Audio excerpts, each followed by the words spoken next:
ये आया था कि जब आप यानी आपकी जो डेडलाइंस होती हैं वो बहुत कम होती हैं ना हुँ, कॉर्पोरेट लाइफ के अंदर, तो आप मल्टीटास्किंग अगर कर रहे हैं तो आपको मैनेज करना है। फिर एमफिल में जब अप्लाई किया तो हुँ, मेरा एडमिशन भी हो गया, हुँ। और फिर उन्होंने मुझे कहा कि आप अपना मॉर्निंग में अपना ऑफिस मैनेज करो। उस वक़्त क्या आपके जज़्बात, एहसासात थे? फीलिंग्स क्या थीं? डर था, खौफ था, कॉन्फिडेंट थीं, क्या था?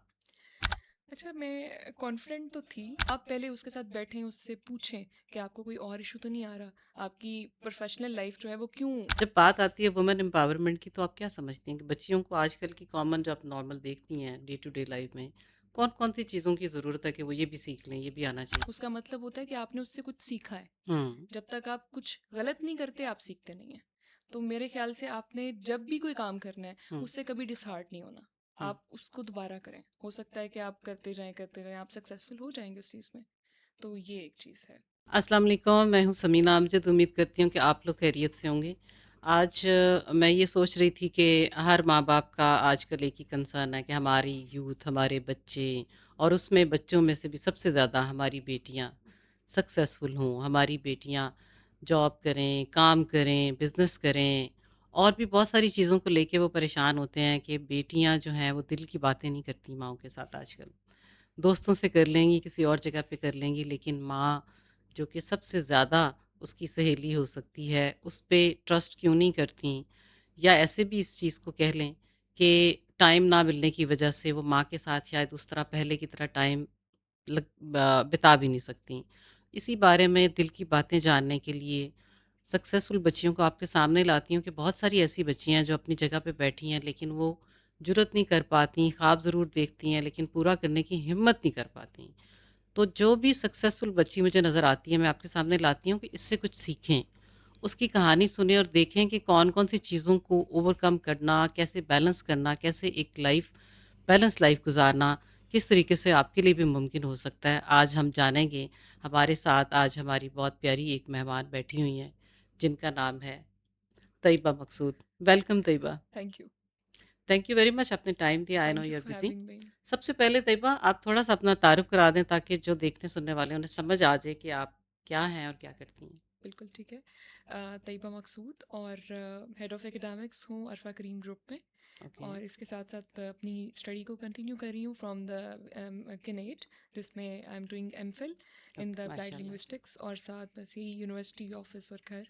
दीज आर माशाल्लाह। The things. तैयबा आप ये बताइए कि घर में आप कितने बहन-भाई हैं? दो, एक भाई और एक मैं। लाडली हैं? जी।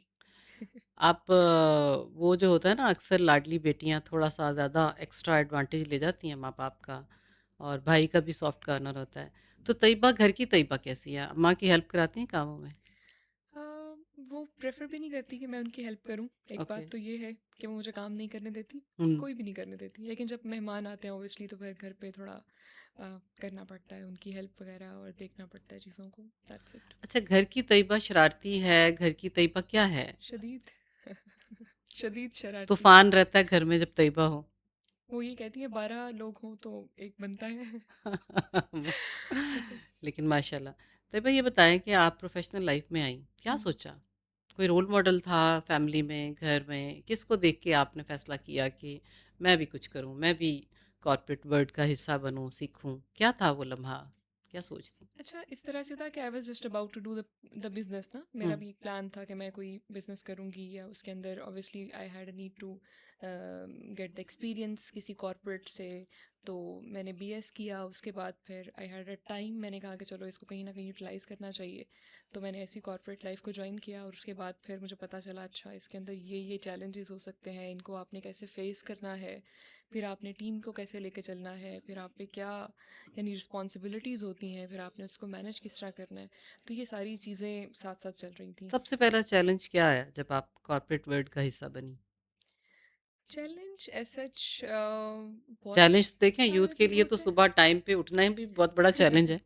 आपको क्या इसमें आया? एक तो थोड़ा सा चैलेंज ये आया था कि जब आप यानी आपकी जो डेडलाइंस होती हैं वो बहुत कम होती हैं ना हुँ, कॉर्पोरेट लाइफ के अंदर, तो आप मल्टीटास्किंग अगर कर रहे हैं तो आपको मैनेज करना है। पहला चैलेंज तो ये था कि आपने बेसिकली टाइम मैनेजमेंट किस तरह से करनी है। टाइम मैनेज कैसे तो वो करना है? अभी लाइक इट्स बीइंग 1.5 इयर्स मैं कॉर्पोरेट लाइफ में हूँ अभी। तो वो समझ आई है कि किस तरह से आपने अपने टाइम को किस तरह मैनेज करना है, किस तरह उठना है, जाना है, फिर यूनिवर्सिटी को भी मैनेज करना है, वेरी गुड। ऑफिस भी देखना तो है, ये वो यूनिवर्सिटी सारी जाने चीज़ें। वाली बात तो मुझे अजीब लग रही है कि आप यहाँ पे जॉब कर रही हैं, ऑफ कोर्स काम कर रही हैं। तो कैसे मैनेज करती हैं? और ये एक नई सी बात लग रही है, वरना मैं तो देखती हूँ जो जॉब करती हैं वो फिर पढ़ती नहीं या प्राइवेटली अपने टाइम पे, तो आप कैसे मैनेज करती हैं? नहीं, ऐसा नहीं है। मेरा जो लाइक हमारी जो सीईओ है, हुँ। उन्होंने मुझे कहा कि आपने अपनी ऑफिस के साथ साथ अपनी स्टडीज़ को भी कंप्लीट वाह करना जी है। वाह! क्या तो बात है। मैंने फिर एमफिल में जब अप्लाई किया तो हुँ, मेरा एडमिशन भी हो गया। हुँ। और फिर उन्होंने मुझे कहा कि आप अपना मॉर्निंग में अपना ऑफिस मैनेज करो और जो इवनिंग है उसमें अपनी स्टडीज़ को कंप्लीट वेरी करो। गुड। अभी मेरा first semester is just about to यानी बी फिर डन। तो अल्फ़ा क्रीम ग्रुप कह सकता है ना कि हम यूनिक हैं इस लिहाज यस, से कि हम हर तरह से यूनिक हैं। हमारा कल्चर, हमारी वैल्यूज़, यही सारी चीज़ें होती हैं जो आप देख रहे होते हैं किसी कॉर्पोरेट लाइफ में। और कॉर्पोरेट लाइफ में ऐसा नहीं होता है हुँ। मोस्टली, क्योंकि आपकी वो जो फ्रेंडली नेचर होती है वो हर कॉर्पोरेट लाइफ में नहीं होती। और आपको अंडरस्टैंड करना, ये भी एक बहुत बड़ी अच्छा ये बात होती बताइए है। कि पहला दिन था जो आपका ऑफ़िस का, उस वक़्त क्या आपके जज़्बात, एहसासात थे? फीलिंग्स क्या थीं? डर था, खौफ़ था, कॉन्फिडेंट थीं, क्या था? अच्छा, मैं कॉन्फिडेंट तो थी। हुँ, और मैंने ज्वाइन किया था as an admission officer. Okay. फिर मेरी जब मैम तबिंदा के साथ मीटिंग हुई तो हुँ, उन्होंने कहा she is not that type, तो इसको एडमिशन्स में नहीं डाल सकते। अच्छा। उन्होंने मुझे एकेडमिक्स डिपार्टमेंट में डाल दिया। हुँ। फिर बहुत सारी चीज़ें साथ इकट्ठी आई। फिर एक कैंपस को मैनेज किया, फिर दूसरे, फिर तीसरे, इस तरह से फिर इवेंट्स क्या को मैनेज आप किया। ये बताइए मुझे अगर मैं एक सिंपल सा सवाल आपसे करूँ कि 1.5 साल पहले की तैयबा और आज की तैयबा में क्या फ़र्क है, तो क्या कहेंगी? प्रोफेशनलिज्म जो बहुत कॉर्पोरेट कुछ लाइफ सीखा? में आपको आती है, यस। उसके अंदर आपकी सॉफ्ट स्किल्स, आपकी बॉडी लैंग्वेज, आपकी कम्युनिकेशन, आपके ओके। अंदर जो कॉन्फिडेंस है, हुँ, जो आप स्ट्रांग बनते हैं, वो हुँ, आप जब तक बाहर नहीं निकलेंगे आप नहीं बन सकते। नहीं आएगा। अगर मैं आपसे पूछना चाहूँ कि आपकी कोई एक ऐसी खूबी जो आप समझती हैं कि आपको खुद भी पता है और दूसरे भी एडमायर करते हैं, वो क्या है? स्ट्रांग। स्ट्रॉन्ग है, चैलेंजेस फेस कर सकती हैं। यस। साथ ही बताइए अगर मैं आपसे ये पूछूं कि तैयबा हर इंसान कंप्लीट तो है नहीं है, कोई ना कोई कमज़ोरी रह जाती है। कौन सी ऐसी चीज़ है आप में, वीकनेस है जिसको आपने टाइम के साथ उसको इम्प्रूव करने की कोशिश भी की, वो बताएं? लोगों पर एतबार करना भी कहा जा सकता है। हुँ, और इसके अलावा फिर दूसरों को अंडरस्टैंड करना, लाइक जैसे हम चाहते हैं कि हमें भी सब अंडरस्टैंड करें, तो इस तरह से हमें भी यानी दूसरों को मैं समझ अंडरस्टैंड करना सकती हूँ कि चाहिए। इमोशनली आप बैलेंस्ड यस, पर्सनैलिटी की मालिक यस, हैं, यस, ऐसा ही है? यस। मैं कभी अपने इमोशंस को शो नहीं करती, शो सो आई नहीं कैन करती। कंट्रोल। अच्छा, शो नहीं करती मीन्स के छुपा के रखती हैं लेकिन इमोशंस तो होते हैं। नहीं, मुझे ये पता है कि मैंने खुद को किस तरह से रखना अच्छा चलें यहीं पे ये पूछती हूँ कि जब तैयबा को गुस्सा आता है, है। तैयबा कैसे रिएक्ट करती है? घर पे थोड़ा बहुत बोल लेती हूँ। और अगर ऑफ़िस में किसी ऑफिस में मैंने कभी कुछ नहीं बोला, कुछ अच्छा, भी नहीं बोला मैंने। आई जस्ट मैं चुप हो जाती हूँ उस चीज़ पे। अच्छा 2 तरह की पोज़ीशन होती है ना ऑफ़िस में, एक आपका बॉस होता है, हम्म, जब वो उस बॉस पे भी अक्सर गुस्सा आ सकता है, इट इज़ नेचुरल कि कोई यस। चीज़ बुरी लग गई है और एक आपके अंडर काम कर रहा हो या टीम का हम्म, एक मेंबर हो, हम्म, तो एक ही आप हैं लेकिन दोनों जगह पे आपकी पोज़ीशन बदल गई है। हम्म। बॉस के सामने कैसे रिएक्ट करती हैं और साथ वाले के साथ कैसे? अच्छा, पोस्ट का ये सीन होता है कि आपने उनको रिपोर्ट करना है ना कि हुँ, आपकी जो चीज़ें हैं वो कंप्लीट हैं या नहीं हैं। तो हुँ, ऑब्वियसली बॉस तो बॉस होता है ना। हुँ, जो टीम है उसमें आप एक दो दफ़ा उनको कहते हैं कि आपने ये काम करना है, ये आपकी टाइमलाइंस हैं, आपने इसको कंप्लीट करना है। दूसरी बार फिर आप कहते हैं टाइमलाइंस हैं, कंप्लीट करना है। लेकिन फिर जब तीसरी बार नहीं होता, ऑब्वियसली फिर आपको ग्रुप में टैग करना पड़ता है उसको कि तुमने ये करना है। मतलब गुस्सा इन अ सेंस आप नहीं कह सकते, गुस्सा तो हम नहीं कर सकते क्योंकि हमने हुँ, बेसिकली दूसरे को अंडरस्टैंड करना है कि हो सकता है उसके कुछ घरेलू मसले चल रहे हों, उसकी लाइफ में कुछ ओके, और चल रहा हो। तो आप पहले उसके साथ बैठें, उससे पूछें कि आपको कोई और इशू तो नहीं आ रहा, आपकी प्रोफेशनल लाइफ जो है वो क्यों इफेक्ट हो रही है। हुँ, तो जब आप ये किसी के साथ परफ़ॉर्मेंस से बैठेंगे, अंदाज़ा लगाते हैं आप? परफॉर्मेंस से, क्योंकि अगर कोई बंदा आप अपनी स्पीड मैच नहीं कर रहा आपके साथ, तो हुँ, आप उसके साथ बैठ जाएं एक बार।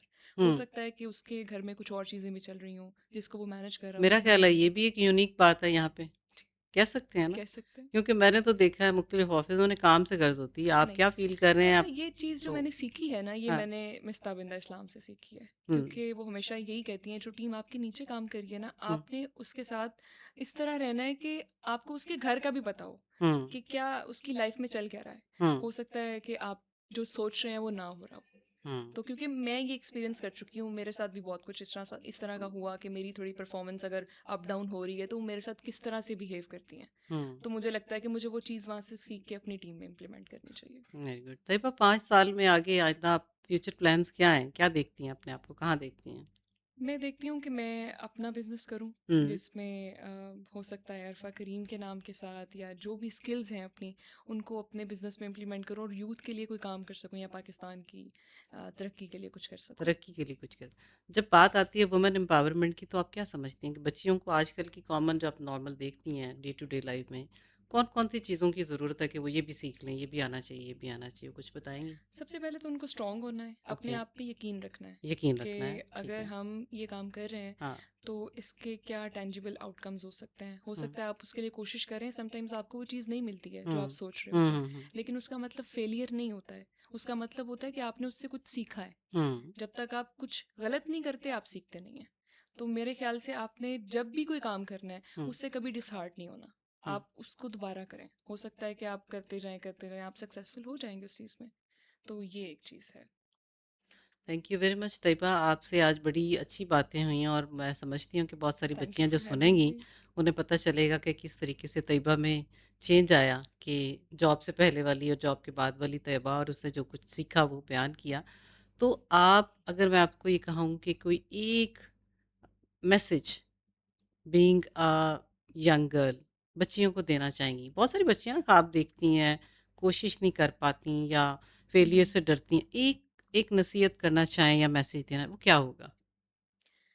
मैसेज ये होगा कि आप सब अपने ऊपर पहले तो यकीन रखें और कंसिस्टेंट रहें। जो काम भी करें उसको आप ओनरशिप लेके करें। आपने ये नहीं सोचना कि वो एक टेम्परेरी काम है, मैं करूँगा मुझे उससे फ़ायदा हो गया, दैट्स इट। नो, आपने उससे कुछ ना कुछ सीखने की कोशिश करनी है। आपने ये सोचना है कि अगर ये काम मैं आज कर रही हूँ तो हो सकता है कल को ये मैं अपना कर रही हूँ। लेकिन जब आप सबको साथ लेके चलेंगे तो मेरे ख्याल से आप बहुत कुछ इम्प्रूव कर सकते हैं। Thank you very much. आज आपने तैयबा की बात सुनी कि किस तरीके से एक बच्ची जब प्रैक्टिकली अपना इस मैदान में कदम रखती है, तो किस तरीके से वो अपने अंदर चेंजेस महसूस करती है, वो और कॉन्फिडेंट होती है, उसको अब खुद पे ट्रस्ट होता है और वो करके दिखाती है। इस वजह से कि उसको मौका मिला, उसने ख्वाब देखा, आप भी कर सकती हैं। और अगर आप ये सोच रही हैं कि आपके पास रिसोर्सेज़ नहीं हैं, आप क्या करेंगी, कैसे करेंगी, तो ये खौफ दिल से निकाल दें। तैयबा ने आपको ये भी बताया है कि हारने से मत डरें। ये ज़रूरी नहीं है कि पहली बार आप कामयाब हो जाएँगी। कोशिश करते रहें इंशाअल्लाह ताला, अल्लाह ताला आपको भी बहुत ढेरों कामयाबियाँ देगा और अरफ़ा करीम की तरह बहुत सारी अरफ़ाएँ हमारे इर्द-गिर्द हमेशा होती हैं, जो कि मेरी कोशिश होती है कि उनको आपके सामने लाऊँ कि आप उनसे सीखें कि उनसे कोई ना कोई एक-एक सीख आपको ज़रूर मिलेगी। अपना बहुत सा ख़्याल रखिएगा इंशाअल्लाह ताला नेक्स्ट वीडियो में नई अरफ़ा के साथ मुलाकात होगी। अल्लाह हाफ़िज़।